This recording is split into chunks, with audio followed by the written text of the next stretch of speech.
Welcome friends to the vid. In this vid, I'm going to talk about some daily routines that you can do to help you recover from your DPDR and anxiety. And if you are new to the channel, then welcome. My name is Dan and I help people recover from DPDR with one-on-one coaching.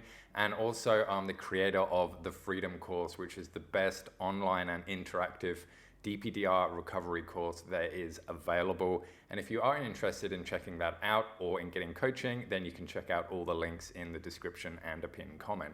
There are lots of things that go from your life when you are going through DPDR and anxiety, your sense of self, your emotions, and also your daily routine can just get completely thrown out of the window because maybe this has happened to you suddenly, maybe it's been building up over time, but right now you feel yourself very heightened, very stressed, and you are going through a DPDR. And I know exactly how this feels because this is exactly what hurt me when I was going through my recovery. And for myself, getting a good daily routine was one of the things that really helped me get out and recover from DPDR. A really important thing to know with recovery from DPDR with regard to your routine and your life is to try and keep things going as normal.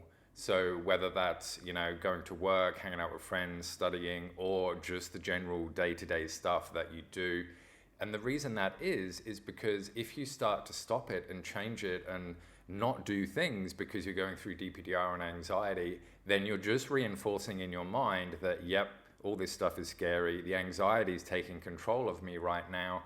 And, it's really cementing your mind in that place. And that's not where you want to be cementing it. You want to be taking control and basically telling your mind that, no, I'm in control of my life. And yeah, sure, I do feel really anxious right now and I am experiencing some really bad symptoms, but I have to keep going with my life.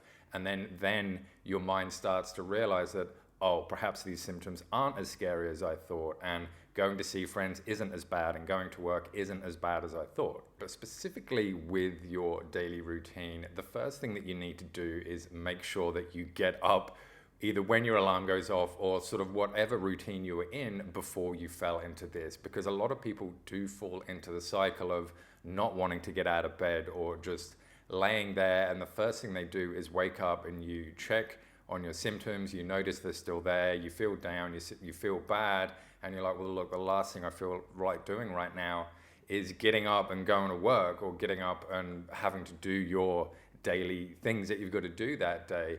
And so you really have to make an effort to say to yourself that it's going to help me if I get up and get out and do stuff. You also need to make sure that you sleep as regularly as you can. I know sleep can get affected. Maybe you're oversleeping or you're undersleeping or you're waking up during the day, but it's really important to make sure that you're trying to get at least 7.5 hours of sleep every single day, because sleep is what you need to recharge your body, and it's also what your mind needs to, sort of reset itself and process everything that's happened. So if you're not getting enough sleep, then this is definitely going to have an impact. And so some ways that you can get better sleep is to avoid looking at screens before, like an hour and a half before or so you go to bed, because they produce the same kind of light that the sun does. So the mind thinks that you're still awake, and so it's not actually preparing you to go to sleep.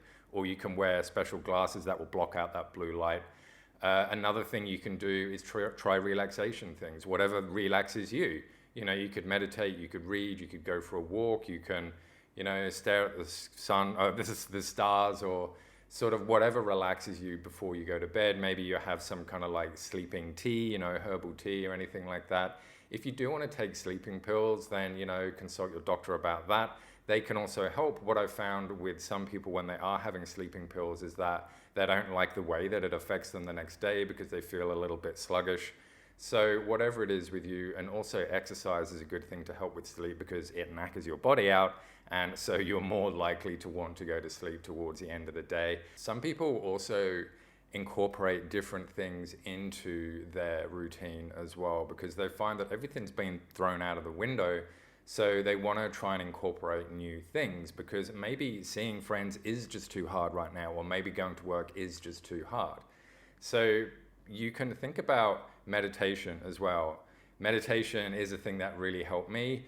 Some people swear by it, some people hate it. The only way to really know is to do it for yourself and see how it goes. Don't just do it 1 or 2 times and think, oh, my symptoms are still here, that didn't work. You're not trying to do this to get rid of your symptoms. You're trying to do this to get your routine back and to improve your routine, which is going to have the effect of diminishing your symptoms anyway. So do it for you, don't do it for your symptoms. There's a really good app called the Headspace app, which you can download, and it's got hundreds and hundreds of different meditations that you can do on it if you need some guidance. And another thing that you can consider incorporating into your daily routine is exercise. As little as 10 minutes a day of increased heart rate is gonna really help you, because exercise releases endorphins, which is the natural feel-good drug. And so many times I've been feeling like total crap, and the last thing I've wanted to do is to go out and go for a run. But I went and did it, and sometimes I couldn't even run, so I just made myself walk quickly because I was just feeling so bad. But afterwards, I didn't feel as bad than when I'd first started, or at the minimum, I felt, the same. And that might sound weird, feeling the same after exercise, but I was thinking, well, what would have happened if I hadn't exercised? Maybe I could have been feeling worse. So just 10 minutes every day, I'm sure within your day, you can choose to find the time to find 10 minutes of just doing a quick walk a couple of times around the block, or going for a run or a swim or the gym, or whatever it is that you do.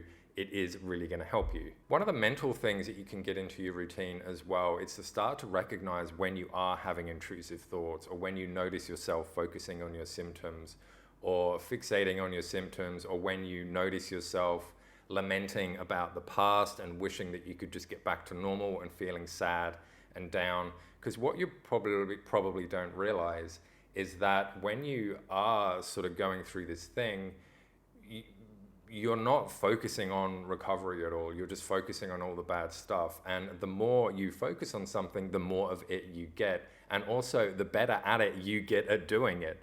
So the more time you focus on this stuff, you're just getting better and better. You're training yourself to start to focus on that bad stuff.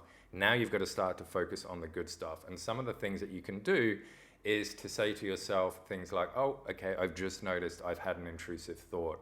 It's just anxiety at the moment. All I'm going through is anxiety. It's a perfectly natural thing. My body's really sensitized at the moment, but all I'm going through is anxiety, and this was an intrusive thought that popped in, and now I'm gonna try and get on with my day. So I guess you could call it sort of like a type of mindfulness or acceptance, or, sort of meditation around it almost, but it is gonna really help, because the more you fight it, the more it's gonna persist. The more that you wish something to change, the more it's not going to change, because wishing and fighting and wanting doesn't actually do anything. You have to put in the work, and this is part of the work. And in terms of when you actually do all this stuff, it really depends on your daily schedule. If you find that you work more at night, then consider doing this stuff more in the morning, and vice versa. And one thing that you should consider too is when you say to yourself, I'm too tired, there's not enough time, I can't be bothered. Think about that. You've been down that road quite a few times. You already know that saying I'm too tired and doing nothing is keeping you where you are right now. So you've got to break it up. You've really got to sort of shake things up a little bit, and you will feel better after you do it. My friends, I hope this video has been really useful to you, and until next time, I'll see you in the next video. Bye.